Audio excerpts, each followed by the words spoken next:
स्वाध्याय प्रणेते पूजनीय पांडुरंग शास्त्री आठवले यांच्या जीवनावरील सत्याधिष्ठित कादंबरी देह झाला चंदनाचा. लेखक राजेंद्र खेर. वाचक स्वर राहुल सराफ. भाग 101.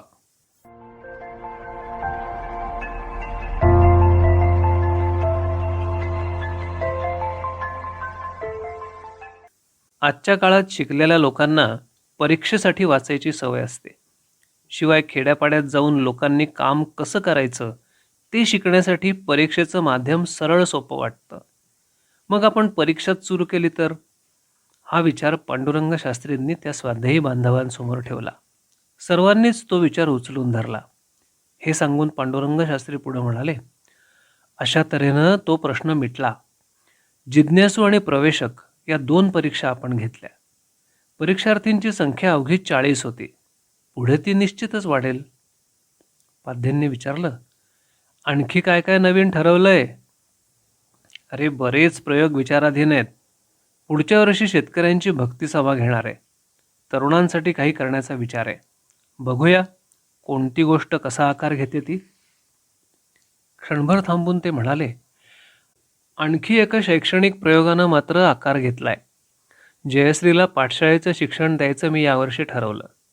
4थीत असतानाच मी तिचं नाव शाळेतून काढलं आणि तिच्यासाठी विनयाधिगम पाठशाळा सुरू केली. कुठे? तत्वज्ञान विद्यापीठात?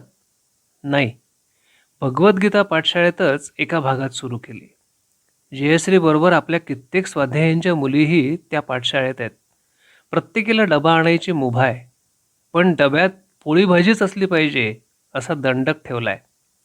आपल्या पाठशाळेप्रमाणेच त्या मुलींनी आपापले डबे भांडी हातानं धुवायची. बुधवार ते शुक्रवार या मुली तत्वज्ञान विद्यापीठात येतात. कशा? बसनं. विद्यापीठात थत्ते आणि जोशी हे 2 आचार्य त्यांच्याकडून धडे घोटवून घेतात. संस्कृतचं शिक्षण त्यांना मिळतंच, पण त्याशिवाय हिंदी, गुजराती आणि मराठी या भाषाही शिकवल्या जातात. शंकरराव पाध्ये हसून म्हणाले, दादा, अण्णांनी तात्यांना संस्कृत शिकवलं. तात्यांनी तुम्हाला संस्कृतबरोबर इंग्रजीचंही शिक्षण दिलं आणि तुम्ही जयश्रीला संस्कृत आणि इंग्रजीबरोबर हिंदी, गुजराती, मराठी या भाषांचंही शिक्षण देताय. म्हणजेच ती नक्कीच झेंडा लावणार. त्यांच्या बोलण्यावर पांडुरंग शास्त्री बेतानं हसले. मग पुन्हा गंभीर होऊन म्हणाले, माझ्या मुलीचं ठीक आहे हो, पण संपूर्ण समाज खऱ्या अर्थानं सुसंस्कृत करायला हवा. जे शिक्षण विद्यार्थ्यांचा सर्वांगीण विकास साधेल असं शिक्षण मला अभिप्रेत आहे. मुलुंडच्या शाळांमधून मी तसे प्रयोग करतोय, पण अजून म्हणावं तसं यश मिळत नाही. का बरं? जीवन प्रज्ञा विद्यालय उत्तम सुरू आहेत की. पाध्यांचं म्हणणं खरं होतं. सौराष्ट्रातल्या राजुला गावातलं तत्वज्योती, कच्छमधल्या वांढाय गावातलं ईश्वर भावना आणि नाशिकच्या लोणारवाडीतलं भावसौरभ अशी जीवन प्रज्ञा विद्यालयं सुरू करून पांडुरंग शास्त्रींनी शिक्षण क्षेत्रात क्रांती घडवून आणली होती. या सर्व संस्थांमधून पुढील उच्च शिक्षणासाठी सर्व विद्यार्थी अहमदाबादमधल्या भावनिर्झरमध्ये येत. या सर्व संस्थांची जननी म्हणजे तत्वज्ञान विद्यापीठ. पांडुरंग शास्त्रींनी अशी सूत्रबद्ध शिक्षण व्यवस्था प्रत्यक्षात आणली होती. आधुनिक शिक्षण पद्धतीला ते आव्हानच होतं. पांडुरंग शास्त्री म्हणाले, आधुनिक काळातलं शिक्षण परीक्षालक्षी बनलंय. कोणत्याही प्रकारांनी परीक्षा पास होऊन पदवी प्राप्त करायची एवढाच विद्यार्थ्यांचा हेतू असतो. पुढे नोकरी धंद्यातही पदवीच्या सर्टिफिकेटवर त्याची मिळकत अवलंबून असते. तो इंजिनियर, डॉक्टर नाहीतर वकील बनतो आणि विपुल धन कमावतो, यश संपादन करतो, कदाचित सत्ताही मिळवतो. परंतु असा परीक्षार्थी विद्यार्थी चांगला पुत्र, आदर्श पती, निष्ठावान देशप्रेमी आणि व्यवहारात प्रामाणिक निघेलच याची शाश्वती देता येत नाही. कारण त्याला मिळालेलं परीक्षालक्षी शिक्षण त्याची खऱ्या अर्थानं जडणघडण करण्यासाठी उपयुक्त ठरत नाही. म्हणूनच पांडुरंग शास्त्रींनी पदवी नसलेली शिक्षण व्यवस्था अंमलात आणली होती. जीवन प्रज्ञा विद्यालयांमधून इंग्रजी, संस्कृत आणि हिंदी या 3 भाषा शिकवल्या जात होत्या. कृषीविद्या, व्यवहारातील आवश्यक अर्थशास्त्र, समाजशास्त्र आणि सामान्य ज्ञान यांचं शिक्षण या संस्थांमधून दिलं जात असे. त्या जोडीला विद्यार्थ्याला गृहउद्योग आणि लघुउद्योग यांचंही शिक्षण मिळत होतं. शंकरराव पाध्ये म्हणाले, दादा, या जीवनप्रज्ञा विद्यालयातला विद्यार्थी खऱ्या अर्थानं सुसंस्कारित बनतो. तो नारायण उपनिषद किंवा श्रीसुक्तम यातले मंत्रही म्हणतो. त्यानं विविध भाषांवर प्रभुत्व मिळवलेलं असतं. त्याचं व्यवहार ज्ञान उत्तम होतं आणि मुख्य म्हणजे तो रिकाम्या वेळात लघुउद्योगही करू शकतो. किती परिपूर्ण शिक्षण व्यवस्था आहे ही.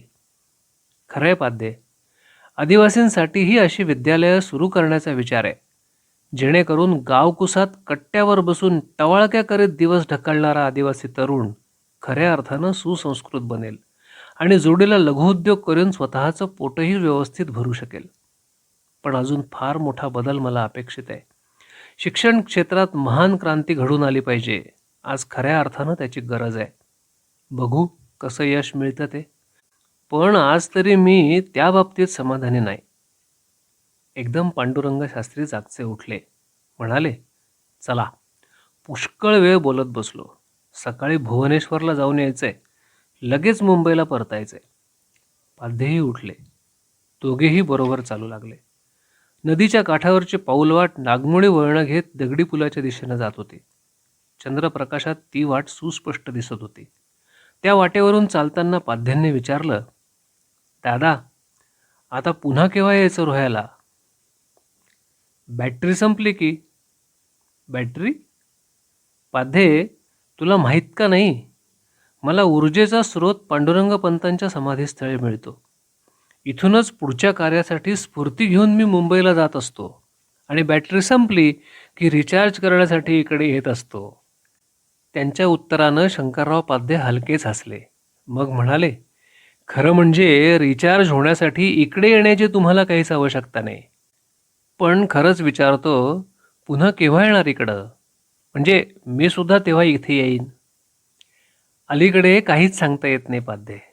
खरं म्हणजे रोह्याला यायला मला नेहमीच आवडतं. इथे मनाला शांतता लाभते. जुने दिवस आठवतात.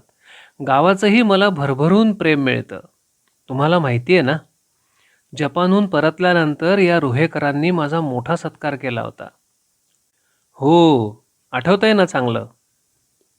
पाध्ये, रोह्याला आलं ना की माझं बालपण मला पुन्हा गवसतं. वाटतं इथून कुठे जाऊच नाही. निसर्गात राहून आनंद घ्यावा. असं मनसोक्त चांदण्यात भटकावं. पण वैयक्तिक सुखाचा विचार आता फार काळ टिकत नाही. समाजाच्या सुखातच आता मला सुख लाभतं. अशा तऱ्हेनं गप्पा मारत ते घरी येऊन पोहोचले. घरी पोहोचल्याबरोबर पांडुरंग शास्त्री अंथरुणाकडे गेले. सकाळी लवकर उठून त्यांना भुवनेश्वरला जायचं होतं. पांडुरंग शास्त्रींनी कंदील पेटवला आणि तो घेऊन ते बाहेरच्या खोलीत आले. तिथेच एका सोफ्यावर निर्मलाताई शिणावून बसल्या होत्या. गेल्या 3 दिवसांची दगदग त्यांच्या मुद्रेवरून स्पष्ट दिसत होती. पांडुरंग शास्त्रींनाही पुष्कळ दगदग झाली होती. ते अतिशय थकून गेले होते. त्यांनाही विश्रांतीची आवश्यकता होती. परंतु विश्रांती न घेता ते जेव्हा कंदील घेऊन बाहेरच्या खोलीत आले तेव्हा निर्मलाताईंना आश्चर्य वाटलं. त्या म्हणाल्या, अहो, कंदील कशासाठी आणलाय दिवे असताना? आता काही दिवे जायचे नाहीत म्हटलं. दिवे जातील म्हणून नाही आणला कंदील. मग कशासाठी आणला? जरा बाहेर जाऊन येतो. आत्ता? अहो, 3 दिवसात केवढे श्रम झालेत. आता थोडी विश्रांती घ्या. खरोखर त्या 3 दिवसात सर्वांचीच धांदल धावपळ उडाली होती. दिनांक 23, 24 आणि 25 फेब्रुवारी 1969 या 3ही दिवशी तत्वज्ञान विद्यापीठाच्या आवारात पांडुरंग शास्त्रींनी प्रथमच भक्तिसभेचं आयोजन केलं होतं. संपूर्ण भारतात जे स्वाध्यायी कार्यरत होते ते या 3 दिवसात पहिल्यांदाच एकत्र आले होते. जणू छोटा कुंभमेळाच विद्यापीठात भरला होता. मुंबई, कच्छ, सौराष्ट्र, गुजरात, गढवाल, अलाहाबाद, राजस्थान इत्यादी प्रांतांमधून जवळपास 4000 स्वाध्यायी प्रतिनिधी भातृभावाने एकत्र आले होते. यांच्यामध्ये न्यायाधीश, उच्च सरकारी अधिकारी, विद्वज्जन यांच्याबरोबरच कापड गिरणी मालक, व्यापारी, डॉक्टर, इंजिनियर, वकील, चार्टर्ड अकाउंटंट, प्राध्यापक, शिक्षक, नोकरदार आणि शेतकरी सुद्धा होते. भक्तिसभेच्या या 3 दिवसात चर्चा, परिसंवाद, भक्ती फेरीसाठी जाणाऱ्या विविध विभागातल्या कार्यकर्त्यांचं अनुभव कथन अशा कार्यक्रमांचं आयोजन करण्यात आलं होतं. पांडुरंग शास्त्रींचं प्रवचन आणि प्रेरणादायी मार्गदर्शन हा मुख्य भाग होताच. पहिल्या 2 दिवसात पांडुरंग शास्त्रींनी अतिशय प्रभावी प्रवचन केलं होतं.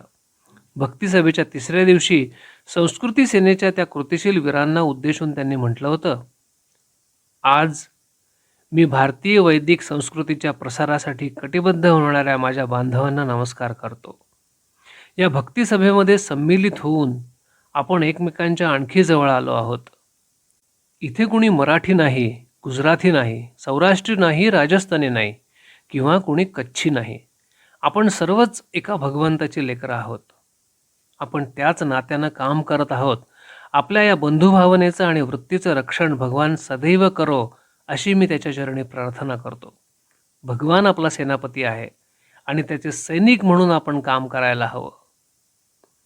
अशा तऱ्हेनं पांडुरंग शास्त्रींनी त्या 4,000 स्वाध्यायी बांधवांना आणखी प्रोत्साहित केलं होतं.